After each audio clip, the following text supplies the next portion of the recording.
Hi guys, so welcome to our tutorial session, and our topic for today will be about feasibility study and thesis writing tips. Okay, so kumbaga currently kasi I'm doing research papers again, and kumbaga gumawa ako ng outline on how to go about it, and I decided to share them with you since I know how hard or difficult it is for students to write and prepare their feasibility study or their thesis. Okay, so kumbaga, during college, ito din yung isa sa mga subject na kumbaga at that time, pinaproblema ko since there's a possibility na hindi ka makagraduate kung hindi mo matapos na maayos yung thesis paper mo. So, but then, kumbaga after kong graduate, saka lang ako talaga nagkaroon ng interest to write research papers, and yun nga, after that I took my master degrees. So at that point then, kumbaga medyo prepared na din ako on how to go about it and how to prepare my thesis papers. Okay, and then with regards naman sa feasibility, since I started my own businesses, so in a way, talagang nag-prepare din ako ng business plan for my businesses just to ensure na maging maayos and maging successful yung conduct ng business. So anyway, so today is supposedly September 14, 2019, and we have a tutorial session here at the page. So for today, yun nga, ang magiging topic natin would be feasibility study and thesis writing tips. Although unahin natin yung thesis writing since ito din yung currently ay sinusulat ko. Okay? So what's important is that you start with the problem or your questions. Okay? Kumbaga, wag mong i-follow yung conventional, diba? Chapter 1, Chapter 2, Chapter 3, 4, and 5. You start with rational, purpose, significance, and all that. Pero, to be honest, what's important is for you to start with the problem or your questions. Okay? What exactly do you want to find out? Okay? So, dito importante din na interested ka talaga dun sa topic ng thesis mo. Okay? Kasi with that, with your interest, in a way, gaganahan ka din na isulat yung thesis mo or yung research paper mo. Okay? Kasi you are actually invested. You actually want to know the answers to your questions. Okay? So, the first one, what do you want to find out? Siyempre, since tayo ay business or accountancy students, in a way, ina-expect nila na related sa field yung ating topic. So, most of the time, ang mga nagiging topic would be about cash management ng mga businesses in your area or in your school or in your municipality. Kasama din dito, pwede din yung inventory management, what else? Financial management in general, knowledge on bookkeeping ng mga businesses, what are the bookkeeping practices that they are implementing. Okay, pwede din dito yung risk management. What else pa ba? Tax awareness. Okay, do they file or do they comply with the tax filing regulations, diba, ng BIR, ganyan. Okay, yung preparation nila ng financial statements, do they conduct financial statement analysis? Did that contribute in making better decisions for their companies or businesses? Okay, so yun yung mga medyo related sa ating profession. Okay, so you might want to focus your questions on these topics, okay, or any other thing na related dun sa ating profession. Okay, so what are the things, so these will be your guiding questions, okay? What are the things you want to know or discover? Tapos, ayan, as you mull over these things, you have to list down your questions, okay? And kumbaga, ito rin yung magiging basis mo on creating your questionnaire, okay? So, in a way, as you go over your questions then, syempre, meron ka na rin mga expected results, diba? So, what are your expected results? Ito yung magiging hypothesis mo, okay? So, ayan. Another thing that you have to consider is how would these answers help? How would this help the company, the industry, or certain group of people, the profession, maybe? Okay? And yon, last question is, what can it improve? Okay, ang importante kasi magamit natin yung results ng ating research for the improvement of something. Okay, may improve ba natin yung, let's say, with regards dun sa mga small businesses, can we provide them with certain guidelines for them to follow para mas maayos nilang ma-manage yung kanilang businesses, diba? On, yun yung mabanggit natin, cash management, inventory management, financial management, financing, operations, the use of financial statement analysis, okay, mga ganon. Okay? Kasi, kumbaga, syempre, pinag-aaralan natin yan. And we know yung importance or significance ng mga yon. But then, in actual practice, nagagawa ba? Nai-implement ba ng maayos itong mga practices na to? Okay? So, as you go over these things, these questions, dun sa thesis writing mo, mas masosolve mo na, or kumbaga, may maiisulat ka na, or may idea ka na on your rationale. Diba? Ano yung how would your topic improve something? How would it help?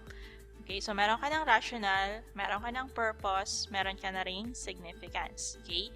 And then of course, meron ka na ring statement of desired outcomes. Okay? Kasi dun sa questions mo, di ba, meron ka ng expected results. As you go over your questions, di ba, mas iisa-isahin mo syempre ano yung mga gusto mong malaman. Okay? So, kumbaga, from there, malalaman mo na rin yung mga desired outcomes mo. Okay? Connecting the two or relating the two, mas may improve mo pa yung questions mo, di ba? Mas matatagdagan pa yan. Ma-organize mo yung questions mo into certain sectors, like, let's say, cash management ba to? With regards sa costing, okay? With regards sa management, with regards to decision making. So, kumbaga, separate mo siya or mag-group mo yung questions mo into under an umbrella, kumbaga, yung tinatawag natin. Okay? So, organization ng questions mo. Okay? And then, of course, kung meron tayong desired outcomes, meron tayong target beneficiary. Sino yung matutulungan ng ating research findings? Okay? Mga businesses, other businesses, maybe yung other industries, pwede rin, di ba? If you're going to focus on a certain industry lang dun sa research mo, so definitely, the same could be applied to other industries. Kumbaga, nag-select ka lang ng certain industry kasi syempre, limited ang time mo, limited ang resources mo. Ayun. So, it could, other industries might as well benefit sa research mo, di ba? If another researcher could apply the same to another industry naman. Okay? So again, from here, you will also be able to prepare na din yung research instrument mo, di ba? Your questionnaire. And then, since meron ka ng expected results, di ba? Alam mo na kung ano yung desired outcome mo. So, you will already have your areas for recommendation, di ba? Alam mo na kung ano yung mga bagay na makukuha mo from your research. And then, doon din yung magiging basis mo ng yung recommendation mo. Okay? So, yon. Huwag kang susugod na lang bigla, di ba? You create a topic, tapos hindi mo naman siya, yung hindi ka naman makarelate. Maganda yung title mo, pero hindi naman something that you can relate to, di ba? Na hindi mo agad maisip kung ano yung mga bagay na gusto mong malaman with regards to that topic. So, in a way, it's really important that you start with the problem or with your questions. Okay? The next would be from your questions. So, next would be, ito yung guiding questions natin. Who would you ask? Sino yung mga taong pwede mong tanungin to get the answers that you are looking for? Who can provide you with the information or answers? Okay? What's your coverage area? Kumbaga, limitations, okay? Kasi hindi naman pwedeng buong Pilipinas maging research local mo. Okay? So, kumbaga, pipili ka lang sa school nyo lang ba to? Or would you include other schools in your barangay? Or in your municipality? Or in your city? Okay? Tapos, sino yung respondents mo? Estudyante ba? Or teachers? Or business owners? Okay? Tapos, anong industry? Lahat ba? Or yun lang mga SMEs? Yun lang bang mga sole proprietor or mga partnership lang or kasama bang mga corporations? 'Di ba? SME lang ba or pati yung mga large corporations? Meron ka bang limit on the total assets? Let's say, requirement mo ay 0 to 10 million ang total assets or more than 10 million, ganyan. Or total revenue kaya. Okay? Kung sa school naman, would it be a private schools lang ba or kasama yung mga public schools? Or may certain courses na ino-offer lang? Let's say yung research mo is about BS Accountancy lang. Diba? Let's say mga retention, policy, how effective are they? Ano yung, diba, if you're going to improve yung mga retention policy, if that is the topic of your research. Okay? So, yun. Okay, and then with regards naman sa profession, if you're going to focus on the profession, let's say CPAs, lahat ba ng CPAs or specific sector lang? Yung mga nasa public practice lang ba? Or yung nasa academe? Or nasa commerce and industry? Mga nasa private companies? Or yung mga CPAs na nasa government? Okay? So, kumbaga, depending on your topic, ayan, kailangan ma-identify mo yung iyong respondents. You have to be specific, okay? And then you have to set limits din. Yun nga, kasi hindi mo naman ma-reach talaga lahat ng tao. It would take time. It would take resources. So you have to, dito, isa-set mo na yung limitations mo din. Diba? Yung area, yung specific respondents. Okay, so from here, ayan, ma-identify mo na yung respondents mo. Yung area, locality, or local, or yung lugar. Okay, and then you will also have your sampling design and procedures. Lahat ba i-kukunin mo or, di ba? Most of the time, sampling lang. Okay, certain portion of the total population lang yung magiging respondents mo. Okay, so yun na nga, set ka ng scope and limitations mo. And then, you will also be able to have your research design.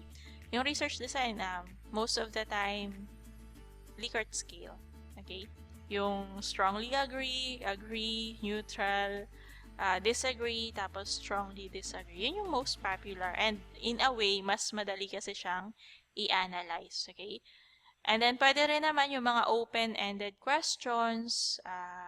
I forgot yung tawag dun sa analysis. Pero later, i-add ko at the latter part of this tutorial session.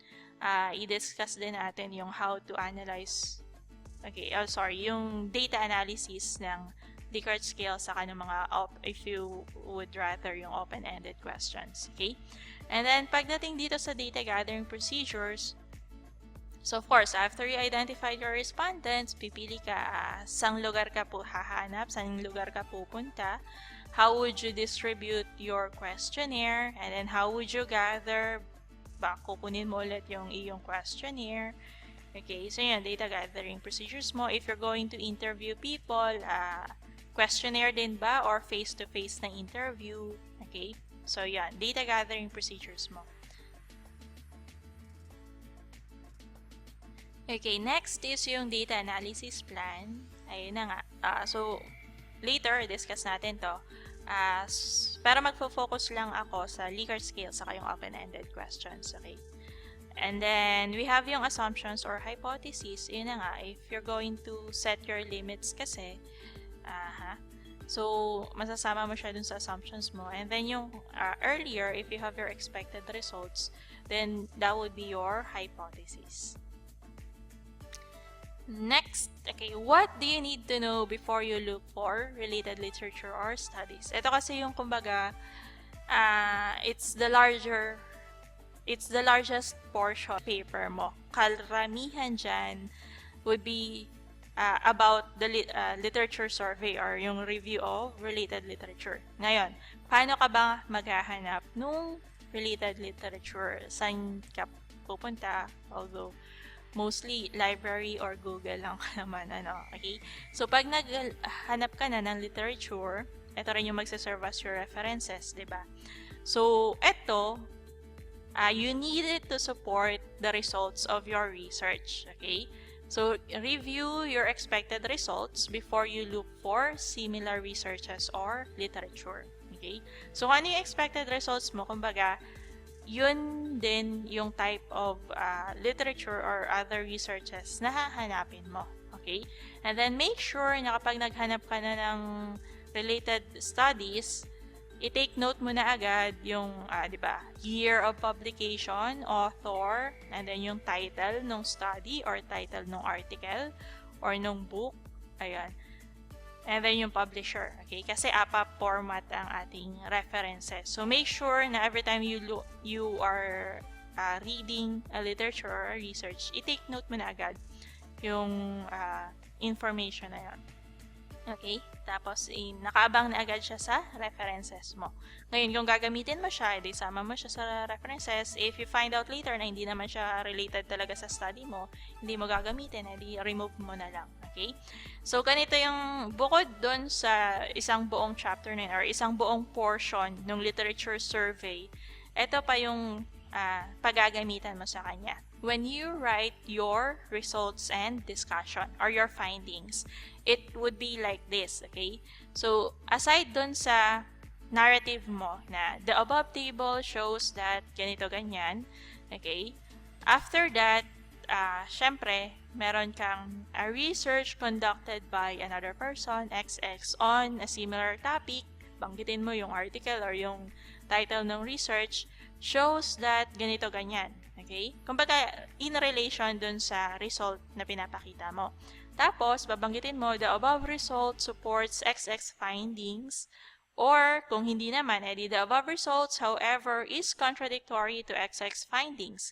Tapos, after that, you cite the possible reasons for the differences, okay, kung may difference. Or, kung pareho naman ang naging result, yung implication ng results. So, this should be, yung implications, diba, ano yung pinapakita, ano yung mga bagay na sinusuportahan, ano yung factors na sinusuportahan ng result. Okay? So, this should be supported by other studies or researches na pwede mo ring banggitin dyan sa narrative mo under nung table or under nung summary table na pinapakita mo dun sa iyong results and discussion. Okay? Tapos, syempre, yung kabuuan talaga ng literature survey mo, yung mismong section niya for literature survey. So, i-arrange mo din lang naman siya in accordance dun sa arrangement nung questionnaire mo. Okay? Like, for example, yung research paper ko before, so I have risk management. Okay? And then, meron siyang 3 areas. Check ko lang. Okay, so just to show you a bit, so bali yung questionnaire ko, yung questions niya, grouped into yung about risk identification, practices nila, risk measurement, and then risk control. Okay? And then meron ding risk monitoring and evaluation. Tapos another part ng questionnaire is yung risk management practices, addressing yung financial risk, operational risk, strategic risk. So, when you create your questionnaire, i-group mo siya, syempre, under certain, kung ano man yung topic mo, kung ano man yung tinutukoy mo dun sa questionnaire mo, syempre. Okay, and then, ayan, naka-group din, with regards naman sa budgeting practices, naka-group siya into preparation, monitoring, and evaluation. Okay, so sa presentation mo naman dun sa portion ng literature survey, in a way, ganun din yung hanay mo or yung pagkakasunod-sunod nung related studies na nakuha mo. Okay? Kasi meron naman siyang subheading, di ba? Okay, so yon, pagdating sa results and discussion, ganun yung gagawin mo. I-relate mo siya dun sa literature survey mo. Okay? Hindi yung basta andun lang lahat sa literature survey. Ang gamit din kasi niya talaga is to support your findings or yung results and discussion mo. I-relate mo siya dun sa mga related studies. Okay? And then from there, from your results and discussion naman, this is after makolect mo na yung iyong questionnaire, di ba?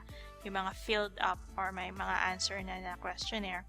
So you can have your results and discussion, and then from the results and discussion, you will have your conclusion. Okay? Dito sa conclusion, yung pinaka-findings na lang talaga. Wala na yung discussion or yung mga implications.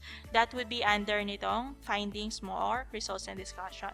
And then yung recommendations mo, this would be based on your conclusion na in a way, nakabase din dun sa mga implications na nakita mo. Okay? So, kumbaga, kunwari, mababa yung score. So, to improve yung score, that would mean that there's room for improvement pa na magagawa yung company or yung school or kung sino man yung respondents mo. Okay? And then you provide with the recommendation. What can they do to improve the situation? Okay? Tapos, with regards naman doon sa implications mo, di ba, sa results and discussion, okay, kumbaga, what does the results imply? What factors affected the results? If na-improve ba yung factors na yun, mag-i-improve din kaya yung results? How can the results be valuable? Saan to makakatulong? Ano yung may improve nung company or nung respondents mo from the results na lumabas dun sa study mo? Okay, what insights does it provide? Yun nga, what can it help improve? Okay, so yun yung mga babanggitin mo with regards sa yung discussion.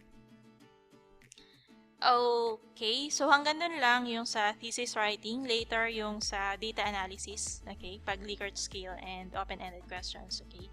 And then eto, pagdating sa feasibility study, okay, so I'm not sure, ako kasi more on business plan talaga. Although yung areas of concern naman niya, pareho lang na sa feasibility study, ang feasibility study nga lang, more emphasis on the financial projections. Yung profit rate, return on investment, and payback period, which should be supported by the marketing plan. Okay? Kasi nakabase naman yung mga financial projections mo on your marketing plan, on your projected sales, diba?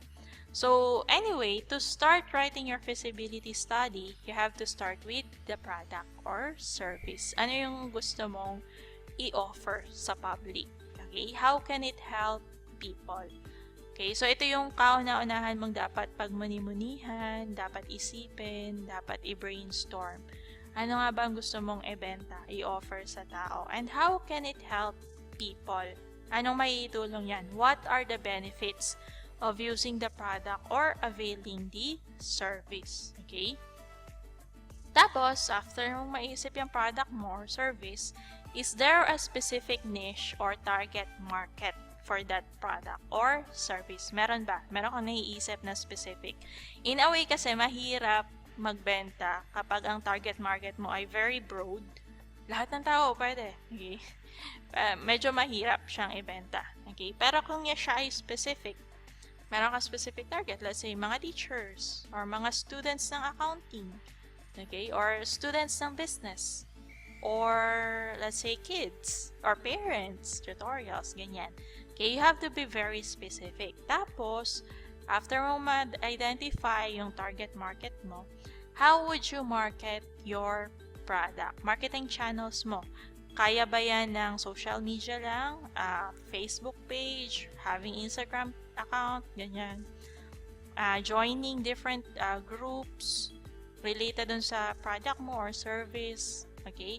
Or kailangan mo pa bang flyers, radio advertising, TV advertising, or some other, diba? Search engine optimization, mga ganyan. Billboards, banners, okay? So, yun. What types of marketing channels or marketing strategies would you have to utilize to get your product into the market? Okay? So, another is you can also do a survey. Usually, mga online forms, diba? Google Forms yung ginagamit ng iba, karaniwan. Okay? So, ayun. Tapos, pinupost nila sa mga Facebook groups. Makiki-answer naman po ng survey, ganyan. Okay, yung survey results mo kasi, yun yung magiging basis mo ng projected sales. Okay? Ito rin yung magiging basis mo ng pagsiset ng prices. Usually, dun sa survey, ang andun lang naman ay, pag nag-offer ba kami ng ganito, mag-a-avail ba kayo? Okay? Yun yung usual eh. Tapos, if you're going to avail, what would you like? Let's say, may variants yung service mo or yung product. May ganitong style, ganito, ganyan. Okay? So, isama mo siya sa survey. Tapos another, how often are you going to avail? Araw-araw ba bibili ka nito? Or weekly ba? Twice a week? Once a month? Once a year? Okay? So, kumbaga doon mo makikita yung demand for the product. Okay, and then another that you should include in the survey would be the price. How much would you be willing to pay to get this product or service? Okay, 10 pesos ba? 20, up to 50, 100, more than 100, or kung ano man. Okay, depending on your product then. Okay, and then from there, tatanong mo na rin, what is your expected marketing cost? Magkano sa tingin mo yung magagastos mo to get your product in front of your target market? Okay, so from these questions, meron ka ng, syempre, yung information mo on your products and services, target market, and then your marketing plan. Okay. Next part, how much would be the expected production cost naman? Okay, if it's a product, magkano yung magagastos mo to produce that product? Or if it's a service, how much would you need to be able to provide that service? Okay, much better if you can provide siguro monthly figures. Okay, tapos multiply mo na lang by 12 to get your annual figure. Okay, but in a way, monthly usually yung cost na hinahanap natin dito. Okay, and then what will be the production process? Dun sa production process, malalaman mo ano ba yung mga kailangan mo. Kailangan mo ba ng machinery, equipment, kailangan mo ba ng office, ilang tao yung kailangan mo, ilang production worker, okay, ilang tao, tapos in a way, tanong mo na rin sa sarili mo, magkano kaya ang kailangan kong ibayad dito sa mga tao na to, magkano kailangan kong magastos to get the equipment or the machinery, ganyan. Okay, so next question mo of course would be, what investments, acquisition of PPE do you need to make, ganyan. What is your logistics? Kasama na rin dito yung after production, how would you distribute your product to the other, to your market, diba? What will be your delivery methods, ganyan. Okay, so going through these questions, again, kailangan mong magmuni-muni, isipin mo ano yung mga magagastos mo. Okay, so kailangan dito talaga creative ka and imaginative. Imagine mo na yung business mo ay nag-ooperate, okay, and how would it be conducting all the activities required for the production, for the delivery, for the sales, ganyan. Okay? So from here, you'll be able to create yung operational plan mo. You'll also get an idea on your operating cost, on your initial investment or startup capitalization. Okay? So dito, with regards to research naman talaga, kailangan mo talagang to take time to sit down and to think on these things. Okay? The more detailed your research is, or your business plan, the better. Okay? Kasi kumbaga, pag ginawa mo na talaga yung business plan, you put it into action, much prepared ka na if you have already thought on the different scenarios na pwedeng ma-encounter ng business mo.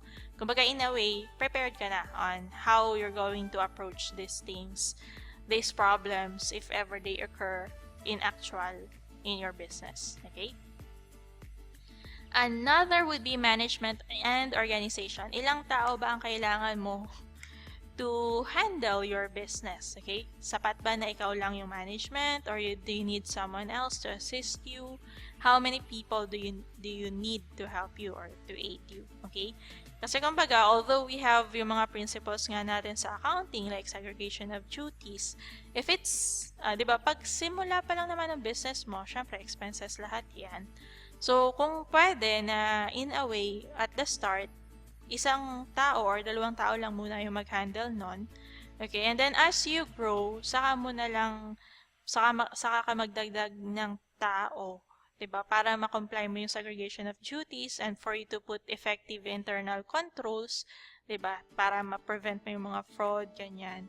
Okay, so, pero syempre, yun nga, pag sa simula pa lang, much better kung kakunti pa lang yung tao mo. Okay? Kasi nga, cost yan ng business. Okay? Pero yun nga, wag mo rin naman masyadong tiperin. Kung kailangan mo ng 2 tao, edi 2 kunin mo or 3. Okay? Depending on the needs of the business. Okay? Tapos, dito, next is, you also have to decide what is the form of business that you're going to have. Proprietor ba, partnership, or corporation.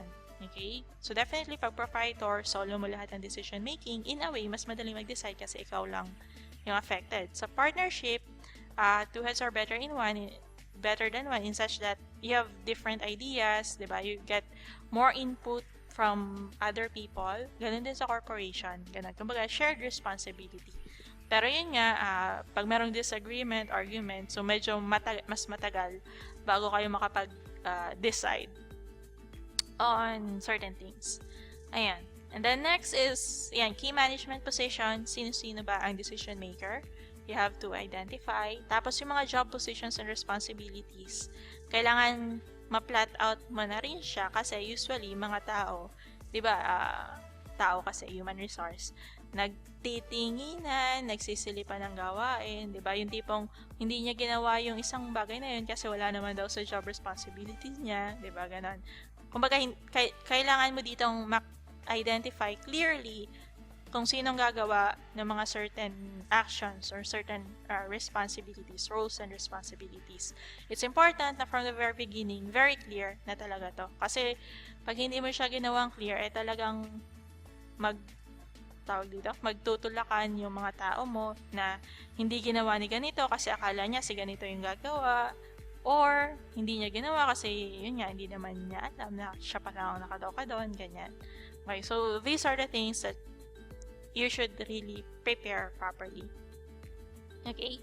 And yun, another thing, since alam ko naman karamihan ng gagawa nito ay students, much better din kung ang gagawin mo na business plan or feasibility study is for a business talaga na mag-ooperate or gagamitin talaga yung feasibility study or business plan na ginagawa mo. Kumbaga, utilization din.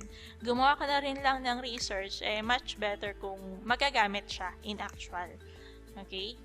Much better din kung, yun nga, usually ginagawa ng iba, nakipag-coordinate or naghahanap sila ng mga tao na may plano talaga na gumawa ng business. Tapos, yun, sila na lang yung gagawa ng business plan. Kumbaga, para hindi naman masayang yung effort mo paggawa ng feasibility study or business plan.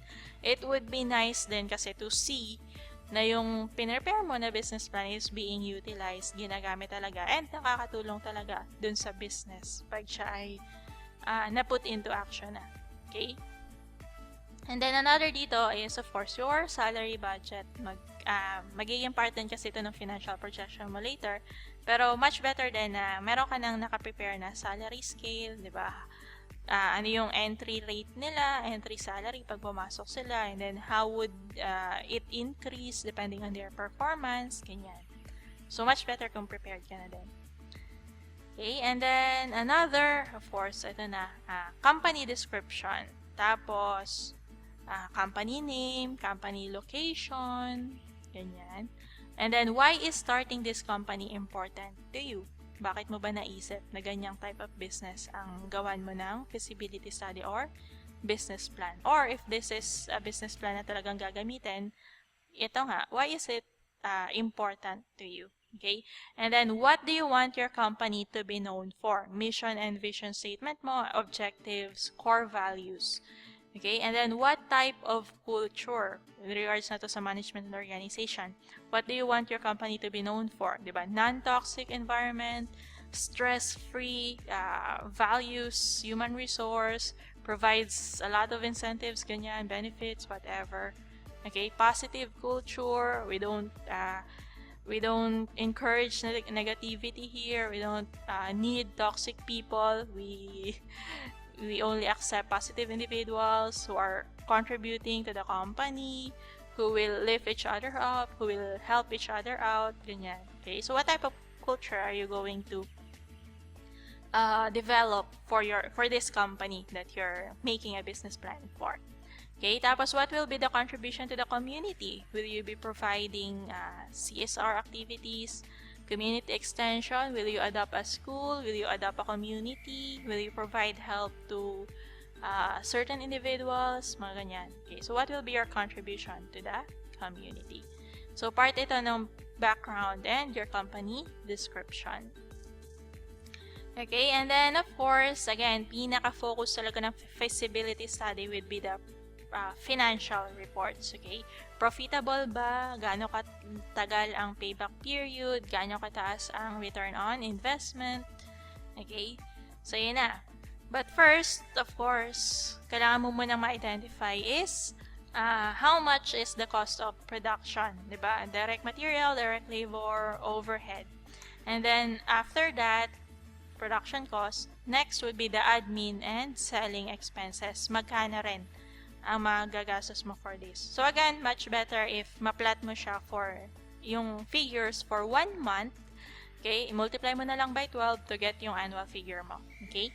And then, next is how much is the budget for marketing. Kasi in a way, very directly related yung marketing efforts mo, especially kung new business ito, to your sales figure. Okay? And then after, you have your key assumptions, yung projected sales mo. This would be based on your survey. Ha? Okay? Kumbaga, kailangan mo talaga gumawa ng survey for you to know how much is the demand for the product, at what price are the target market willing to pay for the product, ganyan.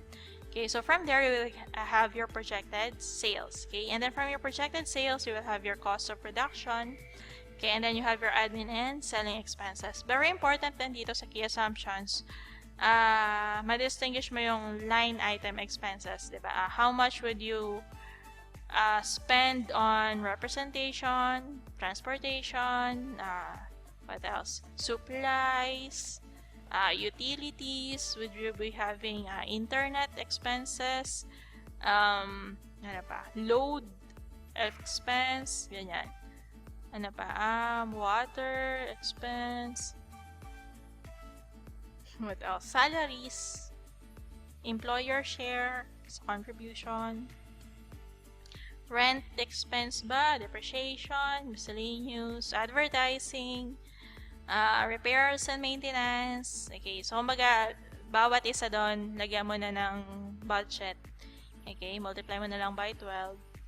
Ayan, tapos yung mga key assumptions mo, let's say yung rent, tataas ba siya ng 10% every year? Ang supplies ba, same lang ang budget mo for every year? Or tataasan mo rin ba ng 5% every year? Okay, kasi yung financial projection natin, 5 years yon, di ba? Pinakamaikli na yon sa feasibility study, 5 years. Okay, and then after that, you need to plot your financial statements. Ang unang-una mong gagawin would be your income statement. Okay, and then pagdating naman sa balance sheet, so of course, una mong ipa-plot yung initial investment. Okay, kumbaga, kailangan ma-cover kasi yon ng initial. Okay, and then after that, depending on your assumptions, let's say ang sales mo ba ay lahat in cash.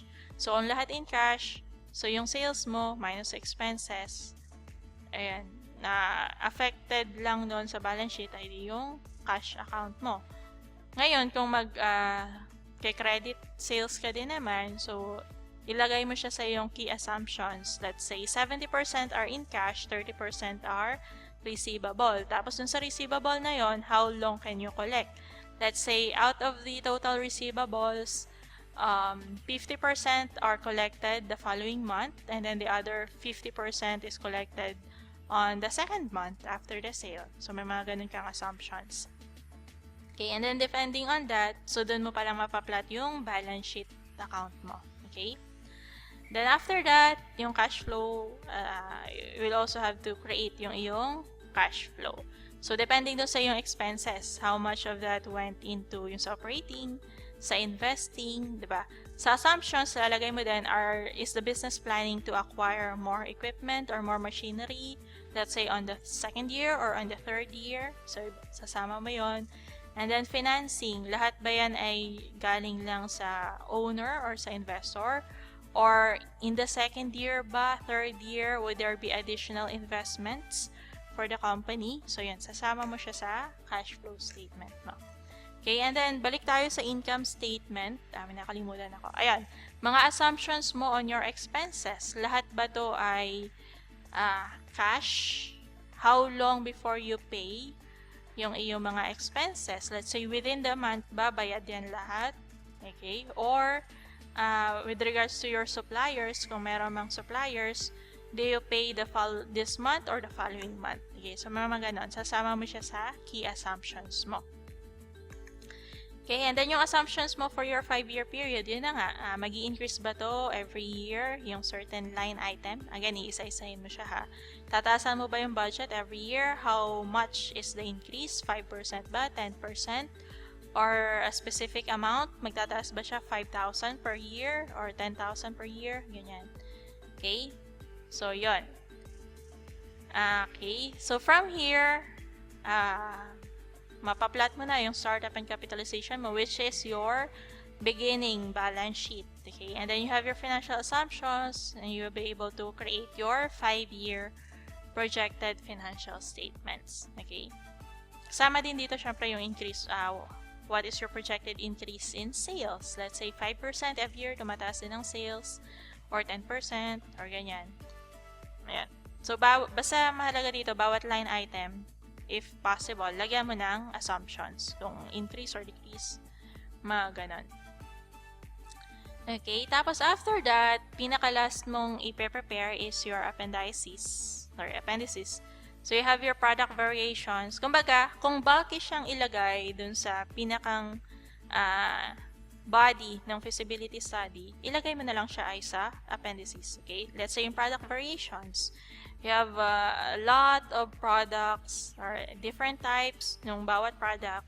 So, ilagay mo na lang siya sa appendix. Okay? And then, let's say, affected yung business mo ng certain rules and regulations or guided by rules and regulations as well as laws. So, yun, sama mo rin siya sa appendices. And then, let's say, articles, for example, ilalagay mo yung business mo sa PESA zone or a municipality na may balak gawing economic zone later on. So, yun, pwede mong isama yung articles na yun in support dun sa yung mga key assumptions. Okay? And then, yung executive summary mo, ito actually yung nasa pinakang front ng paper mo, pero last mo siyang gagawin. Okay? Kumbaga, up to 2 pages lang, 1 to 2 pages, brief description of the company, products mo, target market, and then a marketing plan. And then, at the end, pinakang highlight mo yung profit. Of course, kukumpitin mo kasi yung profit.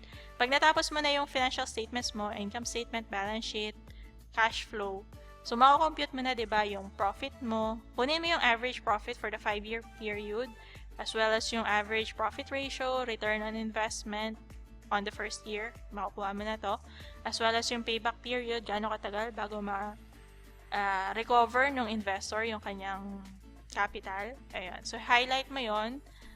Okay, and then you end by saying how feasible the business is, or conclusion lang that the business is feasible by this much based on, eto nga, yung ratio, payback period, ganyan. Okay? So, yon. Dito nagtatapos ang ating tutorial. Joke lang.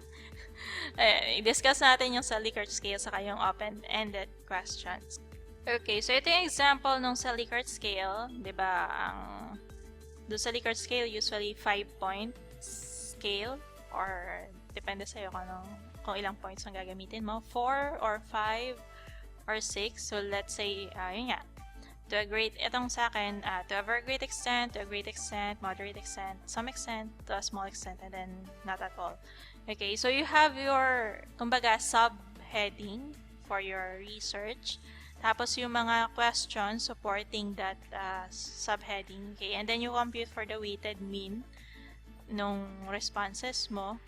Okay, and then you have your verbal interpretation. Tapos, yung pinaka-general weighted mean nitong all questions under that topic or subtopic. So, yun yung pinakang i-interpret mo, di ba? Ito yung magiging basis mo on your although yung implications, syempre, pwede kang tumingin din dun sa individual questions. Okay? Kasi, kumbaga, ito yung factors affecting yung pinakang result nung weighted mean. Okay? Using the Likert scale. Okay? And then, ito, siguro yung computations, separate. Gawa na lang tayo ng separate tutorial on statistical treatment. Ayan. Tapos, yung kasunod on the open-ended questions. Okay, kapag naman open-ended yung questions mo, so bale ang gagawin mong presentation sa kanya. So, you have your responses, verbatim, kung ano yung sinulat nila na sagot. So, yun yung ilalagay mo dito. And then, you have your keyword let's say, satisfied ba sila, unsatisfied, or kung ano man yung question mo. Depende dun sa question kung ano yung gusto mong malaman talaga. So, yun yung keyword. Okay? Tapos, yung code naman is ano yung ni-imply. Okay? Knowledgeable ba sila? Not knowledgeable? Aware of the information? Not aware? Ganon. So, ganito lang yung presentation. Okay? And then, from here, kumbaga, ang analysis mo dito would be on the mode or the most frequent answer na binigay nila. Okay? So, yun yung magiging pagbabasihan mo when you write your results and discussion or the implications on the study. Okay, so dito po nagtatapos ang ating tutorial session ng ating topic, Feasibility and Thesis tips. Hopefully, nakatulong sa inyo. May napulot kayong konting tips. Okay, so if you have questions, you can put them in the comment section or you can directly message us. Ayan. Basta related dun sa topic ha. So that's it for today. Thank you for being here. Again, hopefully nakatulong kami sa inyo. Hopefully we're able to provide you with some knowledge on how or some help on how to go about writing your feasibility study and thesis or your research paper in general. So again, thank you and God bless.